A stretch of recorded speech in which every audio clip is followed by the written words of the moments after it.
Just for the record, so we have kind of mic checks, could you say your name, spell it for me? Okay. Jerry Simmons, JerrySimmons. And who are you? What do you do? So I'm the retired principal of Bern High School for the past 10 years. I'm retired on July 1 of this year. Okay, so I want you to start from the beginning. When did you start at New Bern? You said you've been there for 10 years, so walk me through the first 7 years. Wow. Okay. So I started as principal of Bern High School. I began in July of 2013. Was fortunate to find a community that extended well beyond the campus with a rich tradition and one that revolved heavily around athletics, but wanted so much more. They wanted to take some strides with academics. We adopted a system called AVID, and we were able to, over the next 10 years, we were able to receive the 2 highest honors from AVID, which is an international system, one being School-Wide Site of Distinction and the other being a National Demonstration School. So during that time, we felt like we really did a lot of things to cement just how powerful a school community New Bern High is. Yeah, what was your favorite part about being the principal there? Favorite memories? Truthfully, I don't know that I can pick out one. This is, as you would hear from many educators, it's when you hear from someone after they've left. You'll hear from someone in college, you'll hear from someone who just finished boot camp with the military, or you'll hear from someone who just got a promotion over at Moen, and they'll come back and they have absolutely no reason. They're not looking for you to give them anything. They just want to say thank you. So I got a lot more of those when I was teaching them than I've gotten since I've been a principal, but to see them come back and visit with our teachers and occasionally come by and shake my hand, that's the most rewarding part of the job. So when did trouble start happening? When did the incidents first begin? So as I detailed in the response that I sent out, and thank you so much for assisting with getting that out. I am in no way looking for confrontations, but unfortunately, sometimes there are things that we have to. When there's a wrong, I've been raised my entire life to make sure that whether that wrong steps on your toes or not, wrong is wrong regardless. Now, so I did work with a group that wanted to bring those concerns to the district leadership at the time. And we did so, as I again detailed in that response, and it wasn't very well received. I am in no way trying to make connections. I'm not trying to speculate anything, as I hope I didn't in that response that I sent out. But I was just merely stating facts. That happened. I would say, 2 to 3 weeks after that is when I received my first reprimand, which was in no way connected directly to us raising that concern in that other situation. But the timing of it was very interesting. And meanwhile, I was doing everything I could to make sure that no one at the school knew anything about my personal and professional goings on with Craven County, because the job still had to be done. And so I would hope that staff nor students were able to see any difference in Jerry Simmons over those last 3 years, because they need leadership that's steady. The wrongs that you were talking about, can you walk me through those one more time, just in your words? So I really would rather not go into detail on it, because again, it wasn't my situation. The first wrong that a group of administrators, school-based administrators, I was one of them. I kind of got pushed out in front of that group, but we did have a colleague at the time who it become public that there was something said that we would hope would never be uttered by someone in our profession.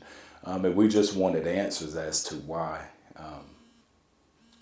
that was not being handled in our school district. And so that's when we raised the concerns again to district administration and then to our school board at the time. And that's about as detailed as I think I should go into that.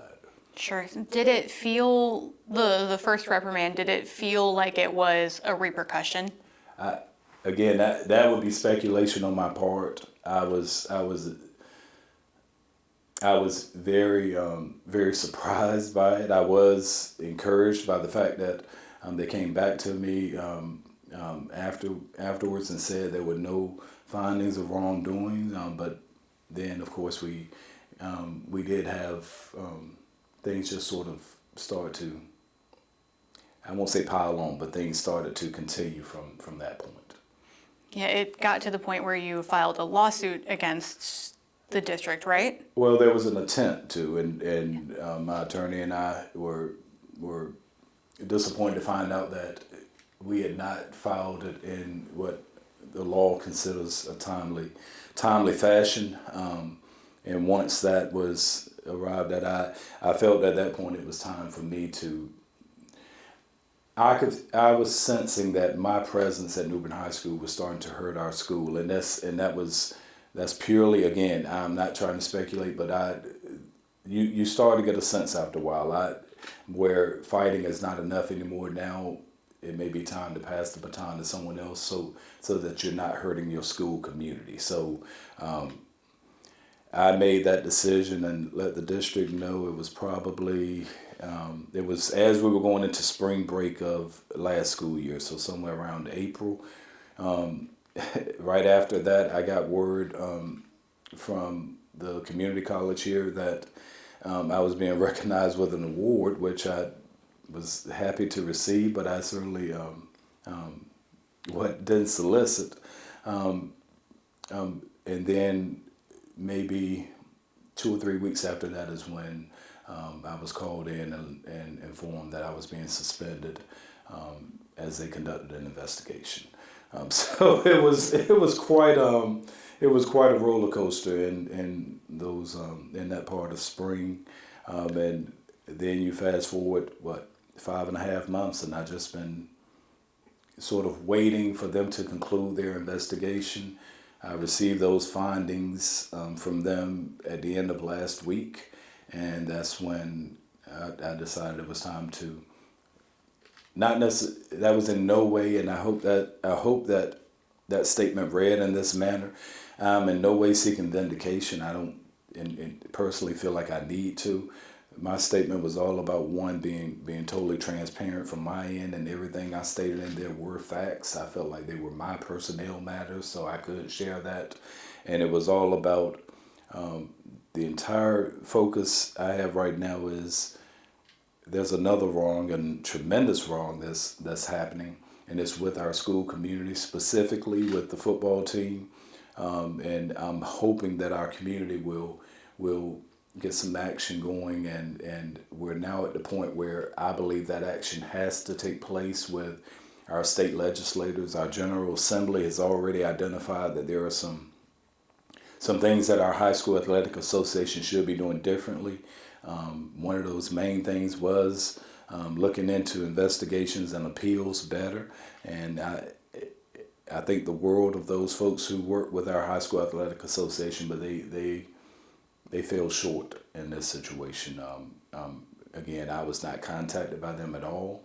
I was actually looking forward to them doing a thorough investigation, and that just didn't happen. So my hope is that our community will reach out to our elected officials in the General Assembly and see what can be done. The General Assembly is planning to, the law is already moving in the direction of next year taking over regardless. But if there's anything that can happen now, whether that's an injunction or something, I think that begins with the people in the community here in Newbern reaching out to our elected officials and saying, what can we do what is it you need from us in order to get going? Because stripping the football team at Bern High School of this title is absolutely wrong. So we're not saying just overturn the decision by the athletic association. What we're asking is do your own investigation and let's see where the facts fall. So diving into that in athletic eligibility and academics, the general statute, it's 115 or C, 288, powers and duties of a principal. Right. How do you read that statute? So I read that as, and obviously the portion that the excerpt that's been pulled repeatedly, and certainly by me, is that principals have the power to grade and classify. Of course, that shouldn't be baseless. That should be something where you use the student's performance in the school. You are able to use standardized results from standardized testing, but you can't use those solely. And then there's a key point in there where you should consider the best interest of the pupil, of that individual student. Not at no point does it say that you should consider best interest of the school. It's about that individual student, and those powers are used by, to my knowledge, elementary, middle, and high school administrators, principals.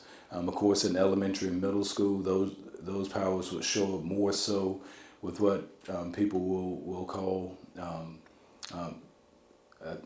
some people will say social promotion, but it's actually where a student has fallen short at a grade level, and the principal has the power to still place that student in the next grade level. In the high schools, of course, we have grade levels, but it's more so about individual courses. But I did my best to detail exactly what I used as a basis for making any decision I made. So I tried to walk us through those different situations in that statement. So I hope that's sufficient as to, again, how my decisions were made. So right now, I've talked to Superintendent Wendy Miller multiple times, and she's saying that statute means that there's the power to change the grade level, not the class grades. Can you see where that would be kind of an issue in interpretation, or how do you combat the two? Do you see both sides there? I will say that her interpretation of that is the very first time I've ever heard that interpretation. That's probably about as far as I should go on it. But again, I want to be clear. My statement was all about stating the facts. There were some who would probably say you're openly admitting to what you've been accused of, and I would say I'm telling the truth. So if it sounds like her interpretation is much different than mine, I certainly won't call any names of those who I've served with in education over the last few decades, but I would say that my interpretation is widely the one that school administrators, how they see it. So if that's the issue, if that's the case, then I'll still go back to my earlier point. If our community is able to get mobilized and reach out to our state officials at the General Assembly, this is a general statute we're talking about. So then I would love to have our state officials, elected officials, chime in on this in the way of an investigation that would still center back on, now how are we going to handle the situation with the state 4A championship for 2022? Yeah, so going back to why you had to change student grades, in your statement you said that there were teachers that had 60 to 70% of their students failing. How widespread was that? So, and I'm obviously making generalizations here, I mean, just not speaking in specific semesters, but out of a staff of just short of 100 teachers, somewhere in the neighborhood of 3 to 4 teachers who would struggle at that level to get their students to reach proficiency. And again, are we ever expecting 100% of our students to reach proficiency? That's a goal. That should always be our goal. But we cannot we cannot have students failing at that tremendous rate. And it always, in my mind, when I taught, and certainly as an administrator, I feel like that requires you as the educator to be more reflective, and then on what you can do differently. And oftentimes it's about motivating students. Now that's part of our jobs as educators. There's a percentage of students who come running in the building every day. Please teach me, and you simply have to pour knowledge into their heads. But most, you have to make the subject matter exciting. You want them to come to the building every day, and you want them to want to do well. And oftentimes it's so that child won't disappoint you. That they have such a good relationship with their teacher, such a deep admiration for their school, that they're going to do everything they can because they don't want to let that teacher and that school down. So it would be great to say that they're highly motivated about opportunities that are waiting on them for them on the other side of graduation, but that's not every child. So we have to find ways of getting them going, and the good thing is that was a very small number of educators that I found at Bern High School. And even when that was the case, I will say making adjustments to grades is not the solution you want. The solution you want is that educator gets better at his or her craft, so that they're able to reach those students. And I was fortunate during my time at Bern High School. I worked with some great assistant principals. I worked with some great lead teachers, and they really did a good job of trying to help individual teachers get better. So when did you first discover that discrepancy has this been going on throughout the entire time you were a principal, or was this within the last couple of years? So I feel comfortable in saying that things really seem to become tougher for a good number of our students as we return to school from the pandemic. And in many ways, I think, yes, the students lost a lot of their get up and go during that time, and it was tough. But it was also, I think we sort of lost our way as educators a little bit, and that's not meant. That was a very hard time to stay focused on what it is we're doing, why we're doing it, wondering when this would end. So that's when things really started to. I would say, intensify, as far as students who were falling short, students who needed you to look at things and give them different opportunities to be able to show mastery and different ways to show mastery. And that's where I couldn't commend the staff at Bern High School any more, because most of our educators asked, what can we do differently?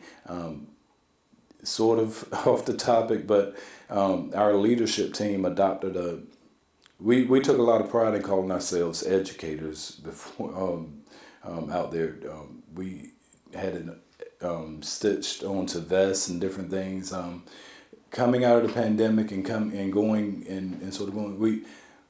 our leadership team adopted the saying they wanted to be called.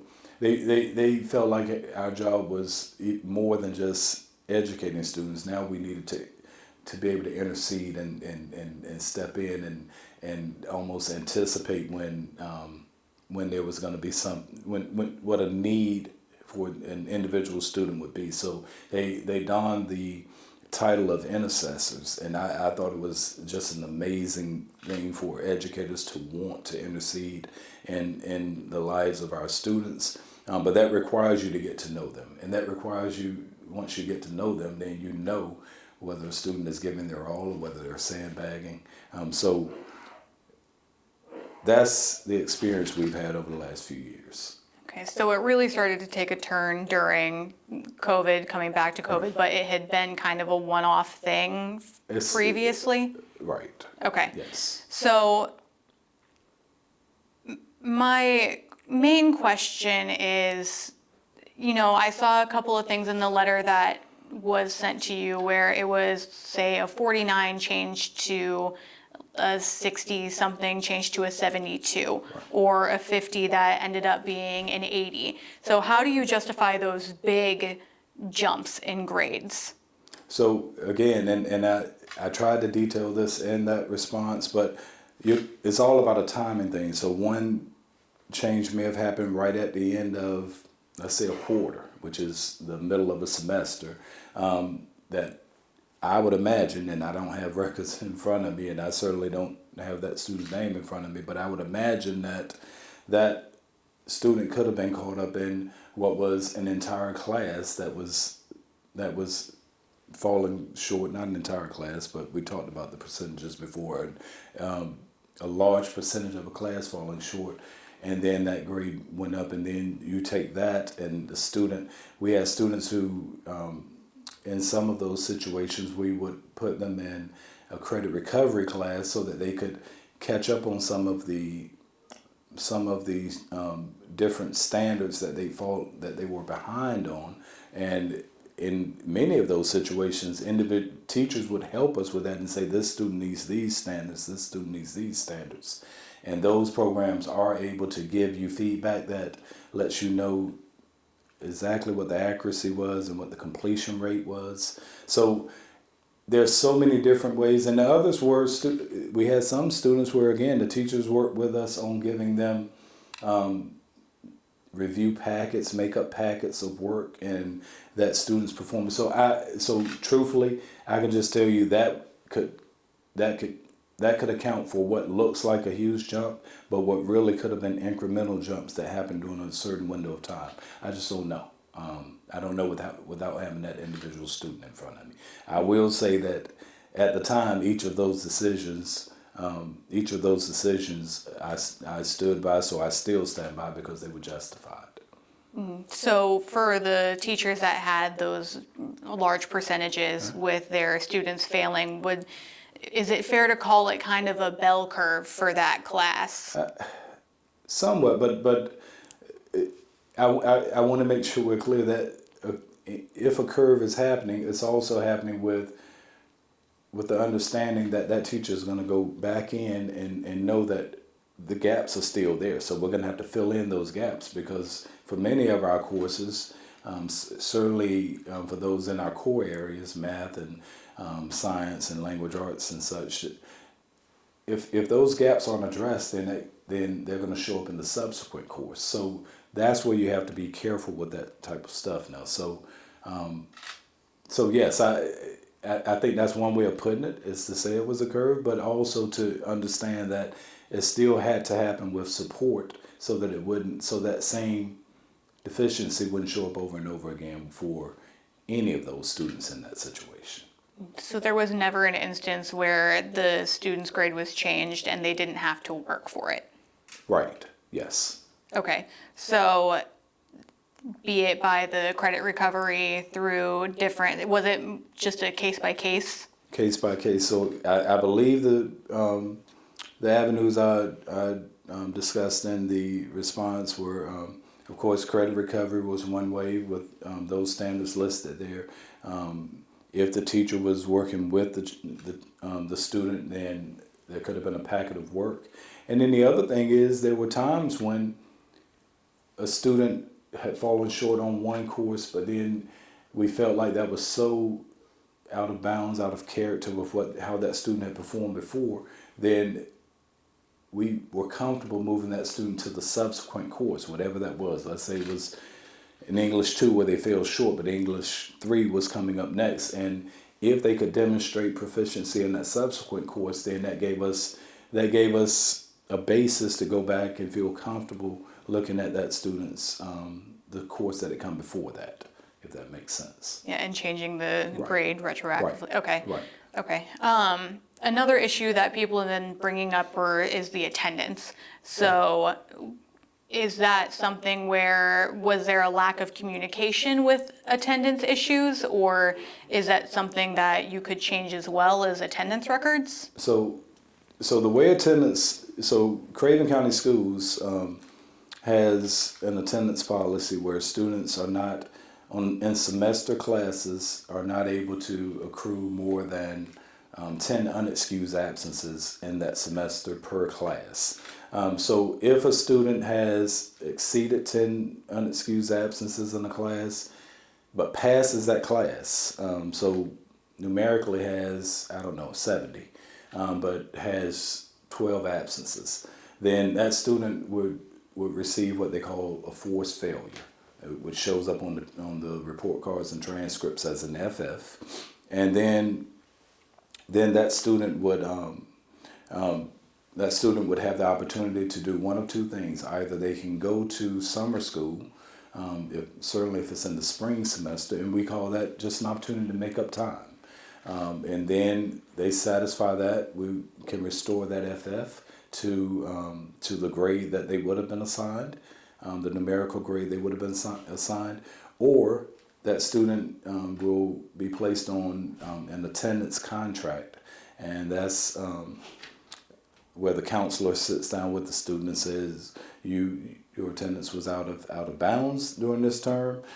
Let's say it's the fall semester, that FF would stay on that student's report card transcript for the spring semester until they have shown satisfactory attendance in the following semester. So again, if the poor attendance happened in the fall, then that student would theoretically have a great semester attendance-wise in the spring, and then we would go back and change that FF to the actual grade. If they didn't do that, then the FF stood, and they had to retake the course. Unfortunately, that's a process that I used at Bern High School, and I was sent away from the campus at the end of May, right there at the end of May, I believe it was. So I don't believe any FFs were issued for students in the spring semester of 2023. I did hear from some different folks, some of whom were some of our coaches who knew that was our process anyway. As far as, again, spring semester kids' attendance is out of whack, but they passed the class, then those coaches had those student athletes attend summer school because they wanted them to be in compliance. Again, my understanding, just, and of course that would be secondhand, is that that was presented to when attendance was brought up this fall with a number of our student athletes, specifically on the football team, and that was not considered at that time. And so those students were told that even though you had passed the class, you did exceed the attendance cutoff, and you would not receive those credits. So again, that was unfortunate, because I believe if I had been in the building, we would have followed the same process we had been following. Issue the FF, those students go to summer school, they satisfied, we restore the grade.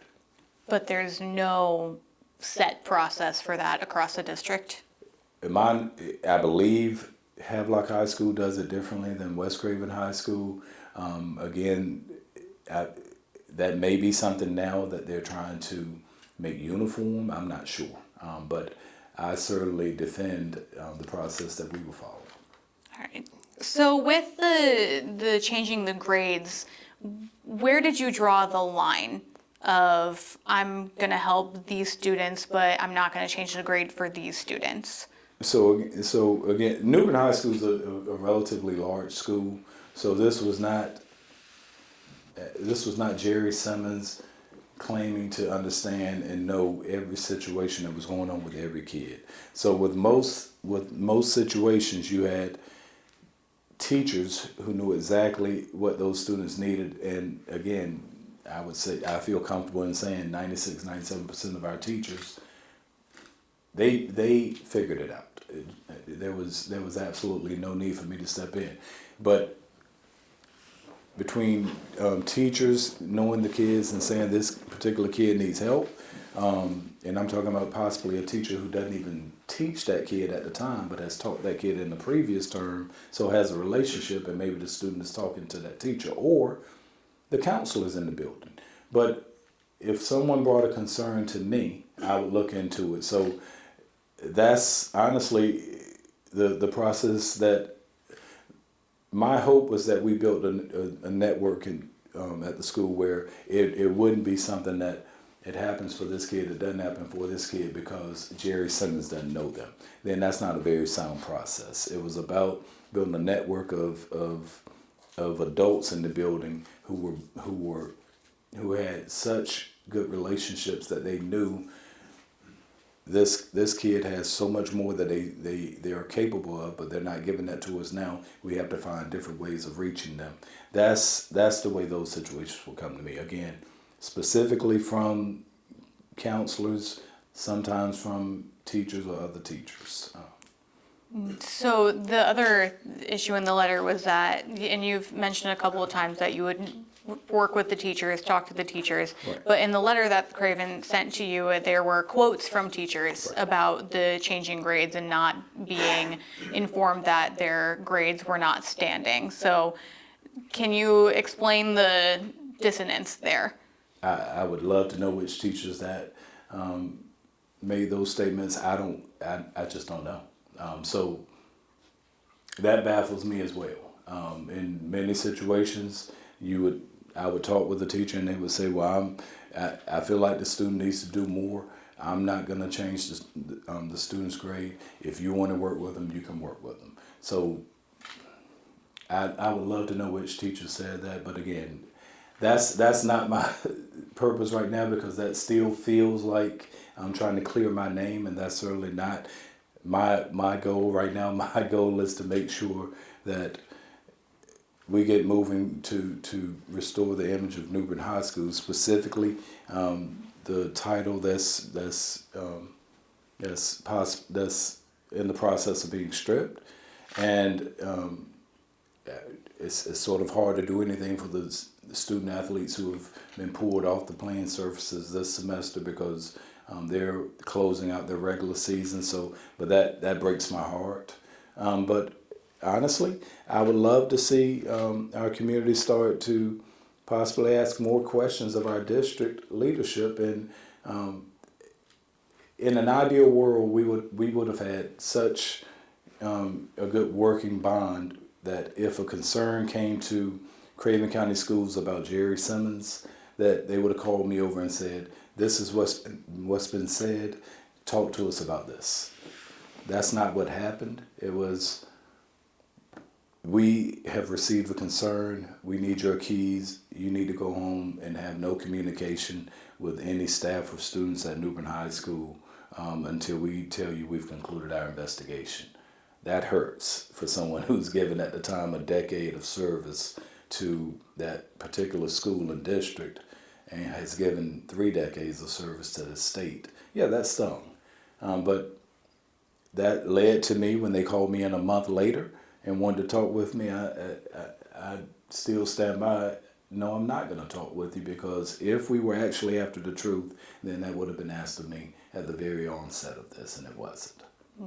So one of the questions that we've been getting a lot, and a lot of the commentary surrounding this, at least online, is letting kids fail, knowing that they need to do the work at the right time to succeed. So there's been some backlash on the decision to change grades, because what kind of a precedent does that set for students if knowing, like, on the back end, it could be changed? Okay, so again, any situation where I was involved with it, there was also a conversation with that student, and there was a plan in place for that student. So I don't see that those comments have any merit to those. And to be quite frank with you, I didn't go into education to watch a student reaching out to a hot stove, and when they burn themselves, they'll know not to touch a hot stove again. That's not my why. was never my purpose as an educator. So no, I'm not going to watch a kid fail if I believe there are other opportunities to help that student find success, but still earn it. So I don't feel like those comments are actually on point with what happened. And I'm, again, not trying to bring other schools into this conversation, but I want people to understand that leading a school is a very dynamic responsibility. Dynamic meaning it pulls you in many different directions, but you have to have a vision for where you're trying to take things. You have to have a leadership team that believes in that vision, and you have to have a school community who's willing to execute that vision. For most of my time at Bern High School, we had all those ingredients. So I feel strongly about how things have gone there. I'm still extremely proud of my career with Bern High School and my career overall. But the focus right now, again, is please, community, please, let's stand up and let's push. Yeah. So if you don't mind me asking, what is your why? Why did you get into education? Oh, gracious. Because I was raised with two very strong parents. I was raised in the 70s by two very strong parents, still fortunate to have both of them alive and pushing me to be a fighter today. And in many situations with friends, with those when I was coming out of college, that was just not their background. And so I came in, I started teaching with the understanding that I want to be so much more than a teacher. I want to be able to start to fill in some of those supports that many of our teachers, many of our students unfortunately can't find. So that's why I became an educator. My grandmother used to say, no child has to come into this world, but when they get here, yeah, we all need to wrap our arms around them. People, more than I should be saying, but we hear the old proverb of it takes a village. Well, there's another African proverb of when the village doesn't take care of its children, then at some point those children are going to grow up and they'll burn down the village. And that is in no way a call to that type of action, but it does mean that if you don't take care of these young adults, they grow into older adults that you have to take care of on the other end. We in different ways, and I'll let y'all fill in those blanks, but we spend so much time as educators with students and at such an impressionable time in their lives that no, back to those comments, I would never have any young adult thinking that you get something for nothing. That's just simply not who I am. Mm-hmm. So I called it a call to action earlier. Mainly, we want to talk to the state legislators. That's the first thing, because that's the most urgent need. Mm-hmm. Yes, so, absolutely. And get the state title back. Or do an actual investigation. Yes. My main question is, you're also calling to contact the county commission and investigate the current administration and the board. Can you elaborate on that a little bit? Why are you calling for an investigation into them?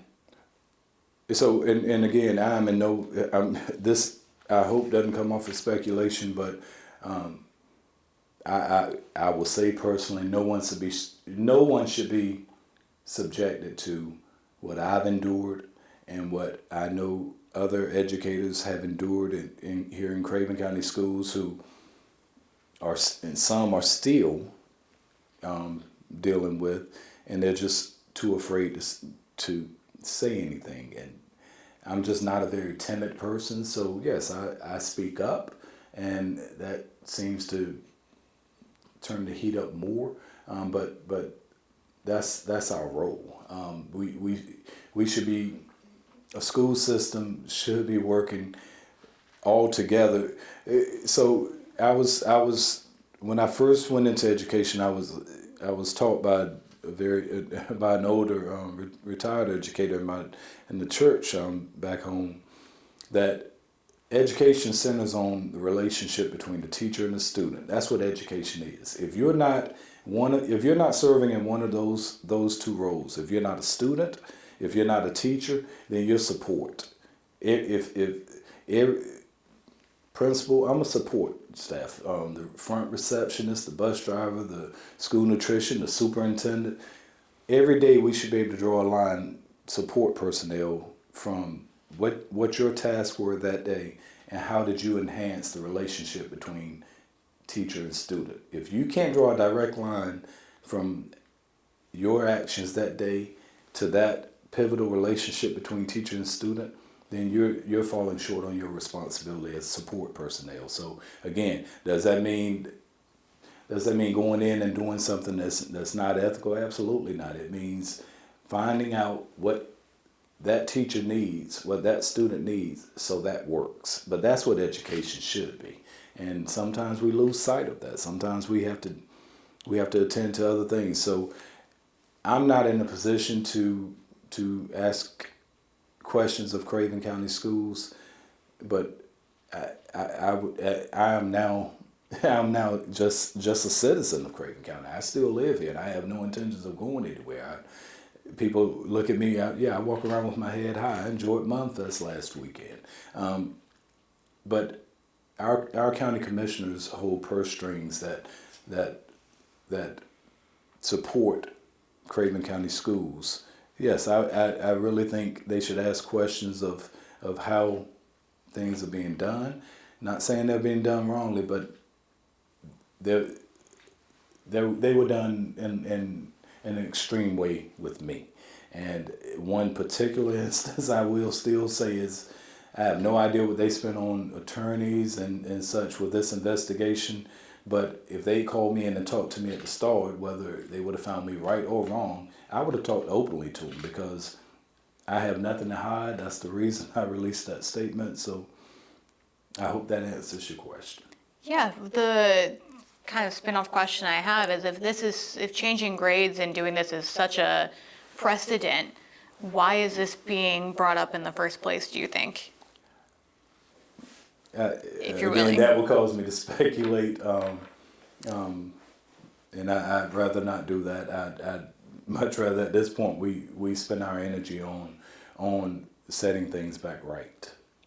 If you could talk to the board, if you could talk to administration directly, is there anything that you'd want to say to them? No, not at this point. And believe it or not, most people think I'm a relatively nice and fun-loving person, but I spend most of my time trying not to think of them because it would cause me to harbor some type of hate in my heart, and I'm just not that person. I do wonder sometimes what is it that about me that bothers them in such a way, but I'd rather leave those thoughts alone because I am comfortable with who I am, and so no, at this point over the years I probably would have had tons of questions for them, but at this point no. That there's absolutely no conversation I could have with them where I would walk away feeling satisfied. So if you could speak directly to the students that you used to be principal over or their parents, what would you like to say to them? I want them to continue to believe in what was built over the last decade. Certainly have all the faith and confidence in Dr. Thomas, who's the principal there now.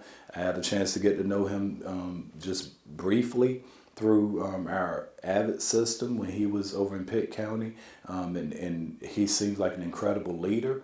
I don't know him personally, but I believe he is the right gentleman to take Bern High School to the next level. But I hope we don't turn back and look at what has been built by the educators at Bern High School over the last decade. I hope we don't look back on that with any type of regrets or shame, because it's the exact opposite of that. So what I hope is that our bears are walking around with their heads high. Yeah, you've mentioned it a couple of times, but if there is one thing if it's just one thing that you would want people to really stick in their heads and remember from your experience and everything that's been going on, what do you want them to remember? So what I hope the takeaway is, and it's not about, first of all, be willing to be the person who stands up and says, hey, this is not right and it needs some attention. But the takeaway right now, less about my experience, more is please, please, please do those three things that I selfishly am asking of you, and that's contact your legislators, one. If you're willing, contact your county commissioners, but without fail, absolutely love on our current, on our former, on our future bears, because they deserve that. Is there anything else that I missed that you want to talk about, or did I pretty much cover everything? I think we dusted the plate pretty well. Pretty so well. Thank you. Is there anything that I missed that you want a question on? If you didn't do anything wrong, why are they forfeiting games? Right.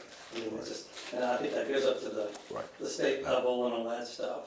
Yeah. And again, that's the why I would like answered, and what I believe would be, if an investigation is done from an unbiased perspective, I would love to see that happen. That was my hope with the Athletic Association. That didn't happen, so now I'm clinging to that hope from our General Assembly and possibly Department of Education up that way.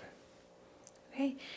And we kind of talked about having like a statewide impact with this as well, with the NCHSAA and their investigations too.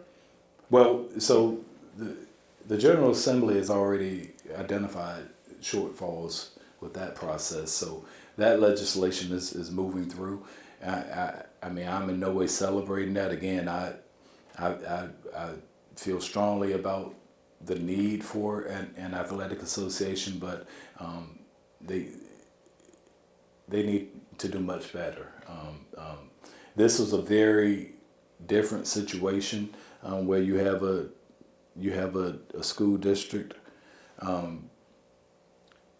who does its own investigation, self-reports, which again, if you find something absolutely glaring, you should self-report, does not appeal the decision, chooses not to appeal the decision. I'm contending that the investigation itself was biased, and so I would like to see a more objective look at this particular situation, and then let that go from there. Yeah, biased because it was a self-report. Well, Kind of. No, not biased because it was self-report, because again, that happens. I served on the board at this with the Athletic Association, so when you come across something that's wrong, you're supposed to report it.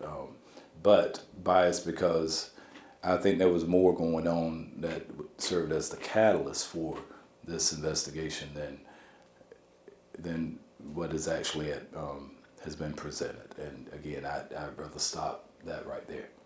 Sure. It's kind of sad that the players are the ones that are kind of being penalized for it. Yes. The school board is. Well, not necessarily what I've been accused of. So yes. But again, let's make that right. And I'm not saying by just forgetting the whole thing. I'm saying by actually doing an investigation. That's what I'm saying. Sure. Well, I think that answers all of my questions. If I have any more, I'll shoot All you right, well, shoot you a text you or a know how call. to reach me.